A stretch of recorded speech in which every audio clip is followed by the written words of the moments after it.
होने में पता चला कि इस धरती पे 4.5 करोड़ यूथ गायब हो गया। 4.5 करोड़ यूथ बहुत संख्या होती है। 4.5 करोड़ वो लोग गायब हो गए जो अगली जनरेशन में जाके अपना जो कल्चर था उसको आगे ले जा सकते थे, और वो पूरी दुनिया से वैनिश हुए, सिर्फ भारत से नहीं। तो जब बाबा साहब ने देखा कि ये यूथ जो कल्चर को बढ़ा सकता था, ये यूथ जो एनर्जी क्रिएट कर सकता था, ये यूथ जो एक नई इमारत खड़ी कर सकता था, वो चला गया। और जो वेस्टर्न कंट्रीज है, उन वेस्टर्न कंट्रीज में इंफ्रास्ट्रक्चर तो है, लाइफस्टाइल भी उनका ठीक ठाक है, लेकिन उनके पास कल्चर नहीं है। तो हम उनसे क्या ले सकते हैं?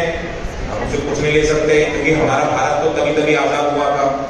हमको यहाँ सोशल, कल्चरल, पॉलिटिकल हर तरह की रिवॉल्यूशन की जरूरत थी।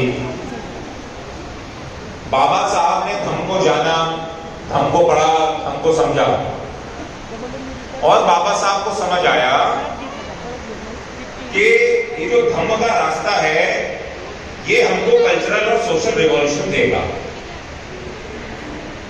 अब जो भगवान बुद्ध का दिया हुआ धम्म है, और हम लोग जो नीचे से निकल के आए, तो रोटी के लिए तरस रहे हैं, कपड़ा ढूंढ रहे हैं, मकान ढूंढ रहे हैं।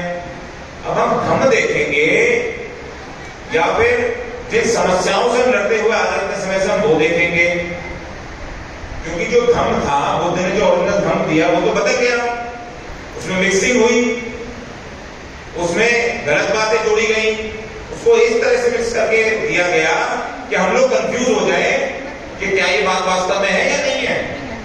जैसे बुद्ध को अवतार बताने की कोशिश की गई, तो हम तो यही सोचते रहे, क्योंकि जिसके पेट में रोटी नहीं है वो इतना दिमाग नहीं लगाएगा शुरू में कि कैसे डिफरेंशिएट करना है, क्या सही है क्या गलत है। तो हम लोगों को सही रास्ता देने के लिए, हम लोगों को उस दुविधा से निकालने के लिए, और हम लोगों को ये बताने के लिए कि आपका सोशल और कल्चरल जो रिवॉल्यूशन है, उसका जो गेटवे है, यानी उसकी जो शुरुआत है, यानी जो रास्ता है, वो ये 22 प्रतिज्ञा में से जाता है। जब बाबा साहब ने ये दिया, उससे पहले बाबा साहब संविधान खत्म कर चुके थे। जितनी भी प्रतिज्ञा उसमें आई, आप अगर संविधान उठा करके देखेंगे, आर्टिकल 12 से लेकर के आर्टिकल 35 तक जो हमारे फंडामेंटल राइट्स हैं, जो हमारे मूल अधिकार हैं, 22 प्रतिज्ञा उसके दायरे में है, उससे बाहर नहीं है। क्योंकि आप देखेंगे तो उसमें जैसे हमको संविधान right to practice of religion देता है, तो 22 प्रतिज्ञा कहती है आप बुद्धिज्म को प्रैक्टिस कीजिए।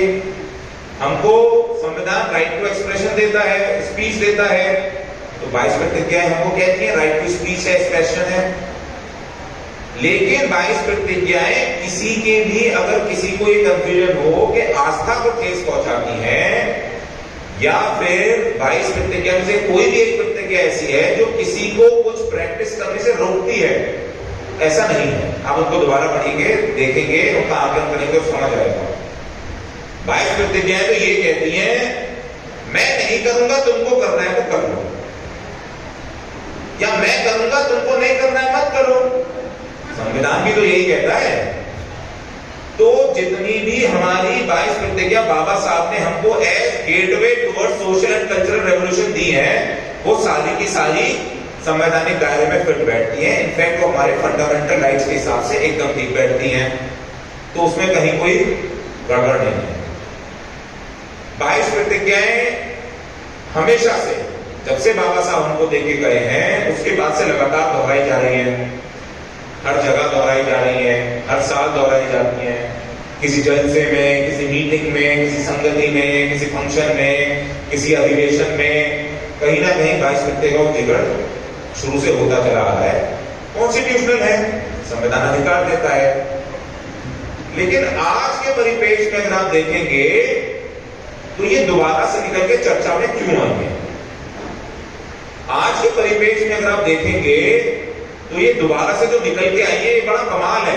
ये जो दोबारा से निकल के आई है, ये कमाल इसलिए है, अभी हमारे बीच में बैठे थे दिल्ली से एडवोकेट राजेंद्र पाल गौतम जी, उनका किस्सा सबको पता होगा कि क्या हुआ। बाइट प्रतिज्ञाएं बोली और उसका हवा बन गया, वो हल्ला, वो सब पॉलिटिकल रीजंस थे उसके। क्योंकि अगर वो कॉन्स्टिट्यूशनली गलत होती या वो लीगली गलत होती तो उसका रिजल्ट लीगल आता, पॉलिटिकल या मीडिया मैनर में ना आता।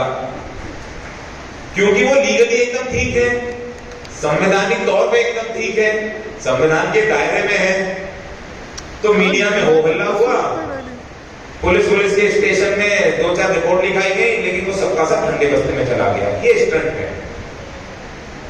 अब जो दूसरा सवाल आता है वो ये आता है, ये ऐसा हमारे साथ ही क्यों होता है, या ये ऐसा हमारे साथ क्यों हुआ, या हमारे सिटिंग मिनिस्टर को क्यों अपनी सीट छोड़नी पड़ गई? उसका एक सिंपल सा रीजन है जो बुद्ध ने हमको बताया, वो हमारे महापुरुषों ने भी बताया और बाबा साहब ने भी बताया। बुद्ध ने बताया संगम चरणम गच्छामि, यानी हम सबको संग में रहना है, साथ साथ रहना है, मिलजुल के रहना है।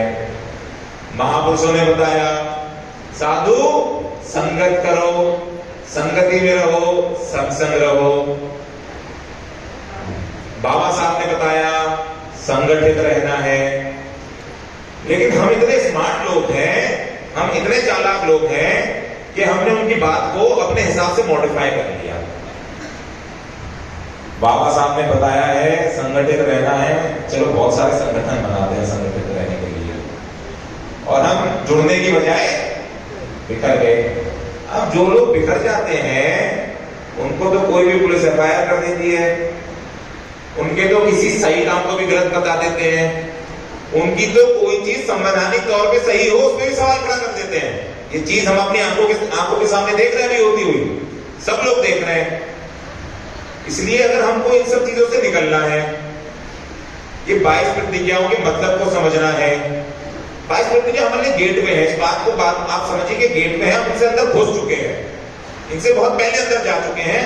अब जब दरवाजे से अंदर घुस गए हैं तो वो जो कल्चरल और सोशल रिवॉल्यूशन है उसको करने के लिए जो साथ में आके हमको काम करना चाहिए, जो संगठित होकर हमको काम करना चाहिए, जो संघ में रह के हमको काम करना चाहिए, वो ही एक काम है जो हमारे सारे दुखों के ताले को खोलने की चाबी है। अगर हम साथ में रह के कुछ कर जाते हैं तो हम जीत सकते हैं। अगर हम साथ में रह के कुछ नहीं कर सकते तो हमारे लोगों का उत्पीड़न, हमारे ऊपर एफआईआर, हमारी सही बातों को भी गलत बताना, हमारे सही कामों को भी गलत प्रेषित करना, हमारे सारे अच्छे कामों को बुरा बताना, ये कभी खत्म नहीं हो सकता। ये कभी खत्म नहीं हो सकता, क्योंकि कानूनी तौर पे आप कितने भी ठीक क्यों ना हो, लेकिन अगर आप संगठित नहीं है, लेकिन अगर आप इकट्ठे नहीं है, तो कोई भी कानून की धज्जा उड़ाने में एक न करती है। जो लोग पावर में बैठे होते हैं, जो लोग सिस्टम में बैठे होते हैं, जो इस पूरे शो को चला रहे हैं, जो पूरा सिस्टमैटिक शो है इसको पूरे को चला रहे हैं, उनके लिए एक ऑर्डिनेंस पास करना, एक कानून लाना या एक कानून बदलना कोई बड़ी बात नहीं है।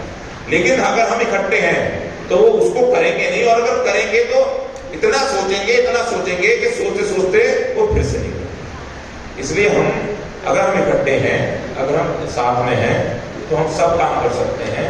हम 22 प्रतिज्ञाओं को समझ सकते हैं। हम 22 की जगह उन प्रतिज्ञाओं को हर जो है सड़क पे, नुक्कड़ पे, गली में, मोहल्ले में, घर में, मकान में, दुकान में, बाजार में, दफ्तर में, हर जगह बोल सकते हैं। अगर हम इकट्ठे नहीं है तो हमारे मिनिस्टर भी अगर वो बोलेगा ना तो उसको समस्या उत्पन्न होगी। इसलिए हमको जितना जल्दी हो सके उतना जल्दी संघ में आ जाना चाहिए, क्योंकि संघ से ही हमारी जीत है। संघ नहीं रहेगा, अगर हम संघ में नहीं रहेंगे तो हमारे जीतने की कोई गारंटी नहीं है। हम कितना भी बैठ लें, कितना भी बात कर लें, हम नहीं जीत सकते। धन्यवाद। जय भीम, नमो बुद्धाय। संघ